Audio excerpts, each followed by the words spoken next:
Now this, President Biden is considering a major shakeup inside the White House. NBC News says the president's growing frustrated with his own party.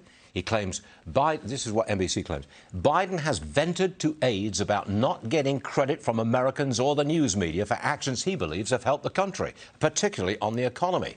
The president has also told aides he doesn't think enough Democrats go on TV to defend him. Jason Chaffetz is with us. Jason, I don't like to see a wartime president floundering around like this with a domestic crisis. It gets me worried. What about you? I want the president to be successful. Doesn't have enough Democrats on television to support him. Are you kidding me? Every other network, that's all they have are Democrats. The fundamental problem with the president is that his policies suck. They don't work. They're making the country worse. He doesn't have a plan to tackle inflation. If he's not going to tackle the energy sector and he just leaves that alone and he's just fine with the importation and the lack of production here in the United States, then it's going to continue to be bad. And for the Treasury Secretary to suddenly have this, whoops, I misread inflation, that doesn't give you a lot of confidence. Bottom line here, Stuart, it airs and reeks of incompetence because there's not a single policy sector that the president can point to where he's having good success. I just want to raise one other issue that also has me kind of worried. The administration either has created or is about to create a new environmental justice office. Now, that really worries me because who knows what they will come up with.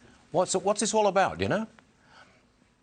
This is Health and Human Services spun out of control thanks to Secretary Becerra. I think it's symbolic, but when you have 150,000 employees at Health and Human Services, and this is what they're prioritizing, then you know you got a problem. This is wokeism infected into the administration. It's something they campaigned on, but they can't fix some basic things there in Health and Human Services.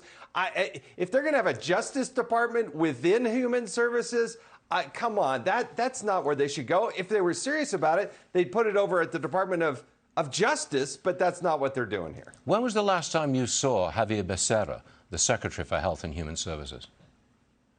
Yeah, I've long thought that he, too, is totally incompetent. He was absolutely absent on what was going on with COVID. Yep. He's not a good manager. He's a political hack. He has no Health and Human Services history to his resume, and yet he's in charge of the largest department dealing with Health and Human Services. He's an attorney. Yes. Aren't they all? That's one staff change, which I think a lot of people would get behind if Secretary Becerra were to leave. All right. Hey, Jason, good to see you again. See you soon, I hope. Thanks. Thanks, sir.